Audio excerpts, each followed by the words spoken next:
Renungan Pagi, Christ Triumphant atau Kristus yang Menang oleh Ellen G. White, 17 Mei 2025.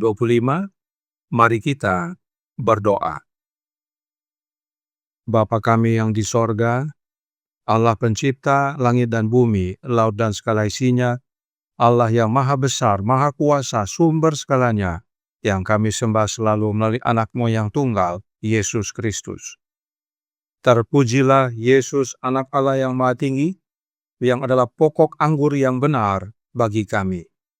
Pada pagi hari ini kami bersyukur boleh bangun dan berbakti, dan sebagaimana membaca dan mendengarkan nasihat firman-Mu, kiranya ini menjadi pembaharuan bagi banyak kaum wanita, khususnya para istri, agar memiliki roh Kristus dalam hati. Beserta kami sepanjang perbaktian ini, kehendak-Mu yang jadi. Ampun kami akan dosa dan salah, karena kami berdoa hanya dalam nama anak Allah yang tunggal, Yesus Kristus, yang adalah Tuhan dan Juru Selamat kami. Amin.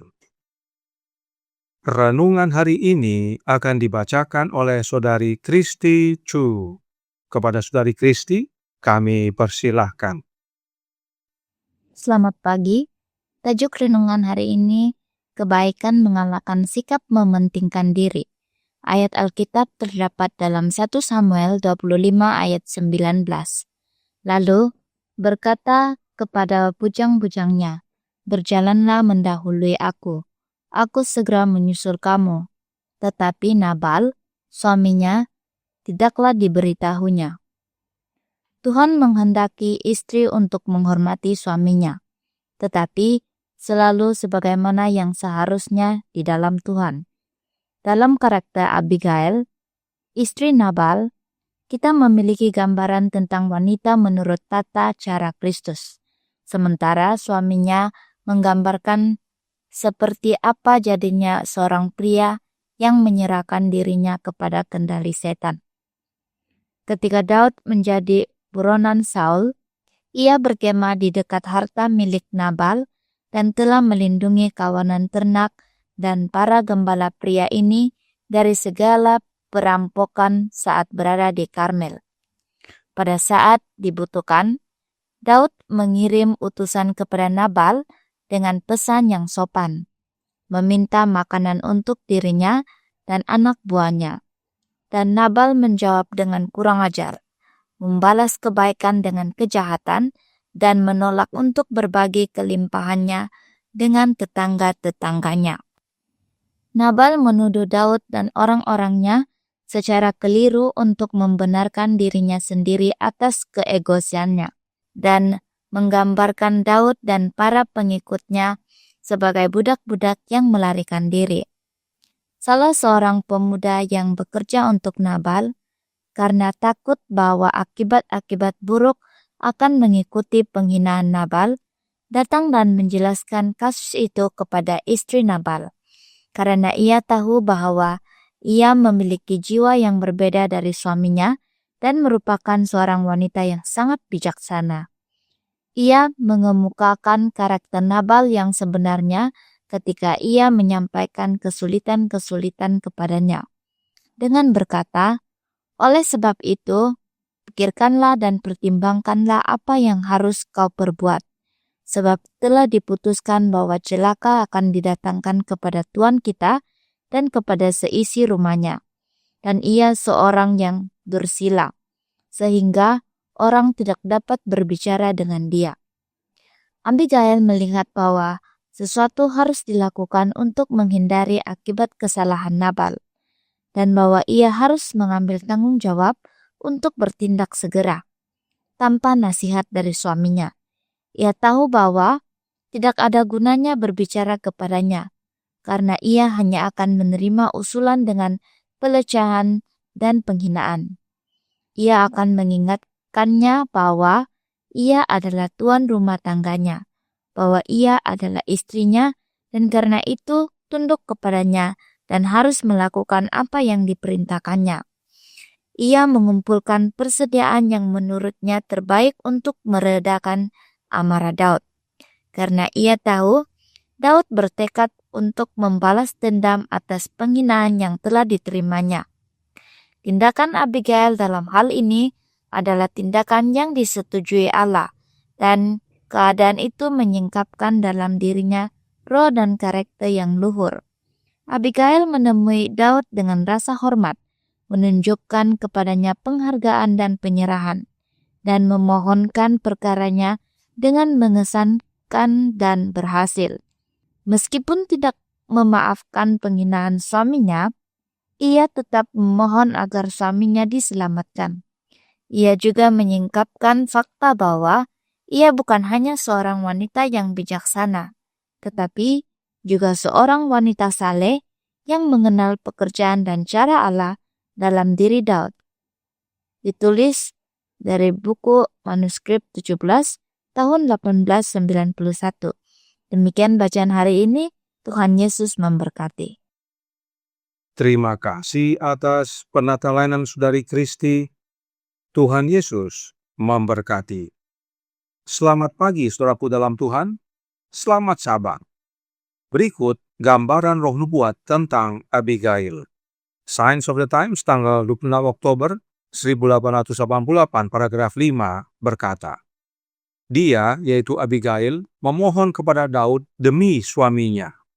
Dengan roh yang tidak mementingkan diri sendiri, dia meminta Daud untuk menyalahkannya sepenuhnya atas masalah ini dan tidak menyalahkan suaminya yang malang dan tertipu, yang tidak tahu apa yang baik atau membahagiakannya.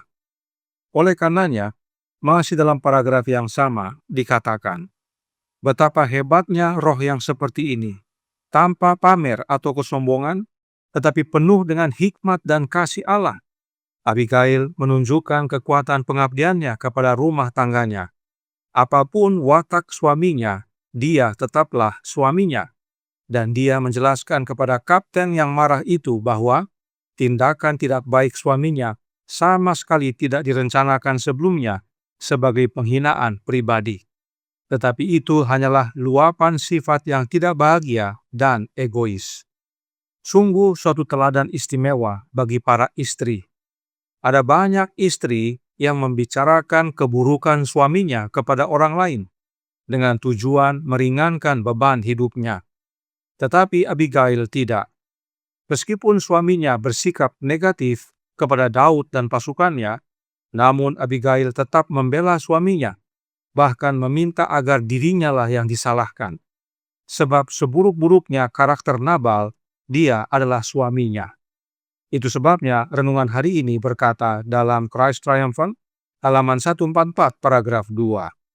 Dalam karakter Abigail, istri Nabal, kita memiliki gambaran tentang wanita menurut tata cara Kristus.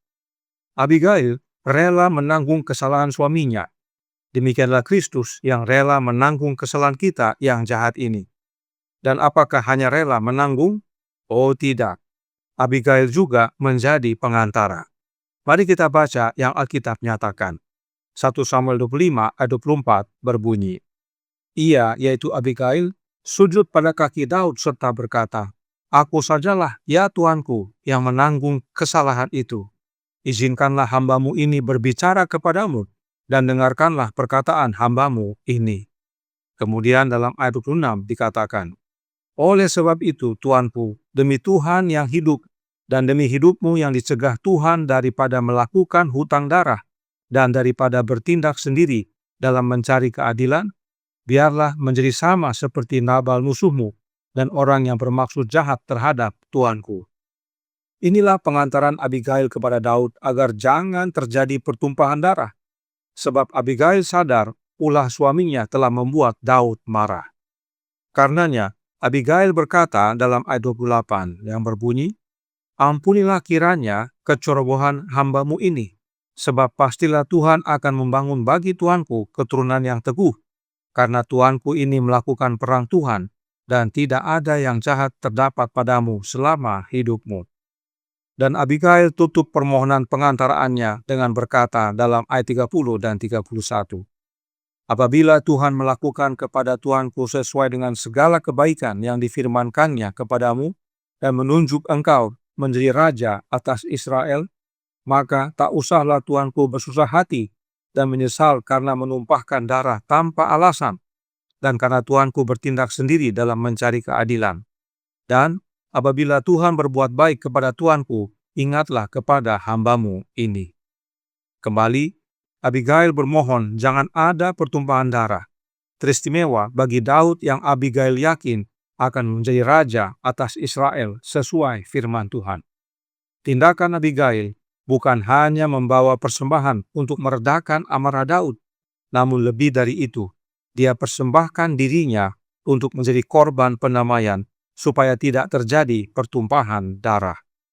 Oleh sebab itu, Roh Nubuat berkata dalam Signs of the Times tanggal 26 Oktober 1888 paragraf 7. Kata-kata ini hanya bisa keluar dari bibir seseorang yang telah mengambil bagian dari hikmat yang turun dari atas. Kesalehan Abigail seperti harumnya bunga tercium tanpa disadari melalui wajah, perkataan, dan tindakannya. Roh anak Allah tinggal dalam jiwanya. Hatinya penuh dengan kemurnian, kelembutan, dan kasih yang disucikan.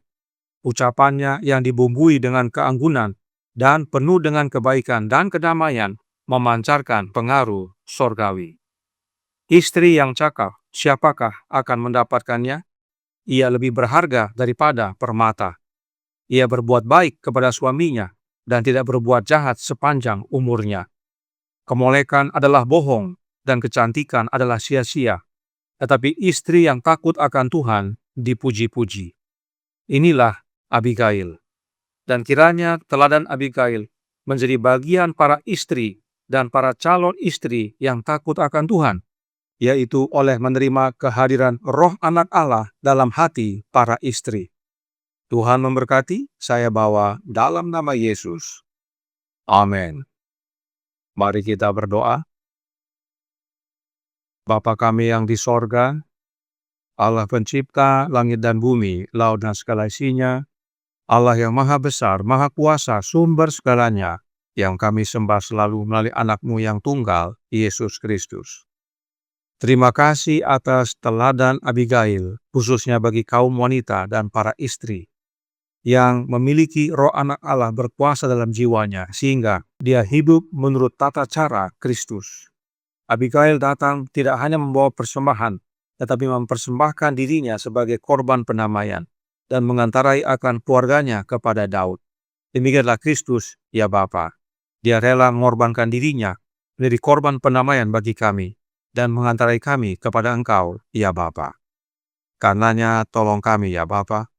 Karuniakanlah Roh Anak-Mu dalam hidup ini, sebab hanya dengan menerima Roh Kristus, maka teladan Abigail tidak hanya menjadi bagian para istri, para wanita, tetapi juga bagi kaum pria. Sehingga kami semua dapat hidup dalam tata cara Kristus. Beserta kami sepanjang hari ini kehendak-Mu yang jadi, ampun kami akan dosa dan salah, karena kami berdoa hanya dalam nama Anak Allah yang tunggal, Yesus Kristus, yang adalah Tuhan dan Juru Selamat kami. Amin.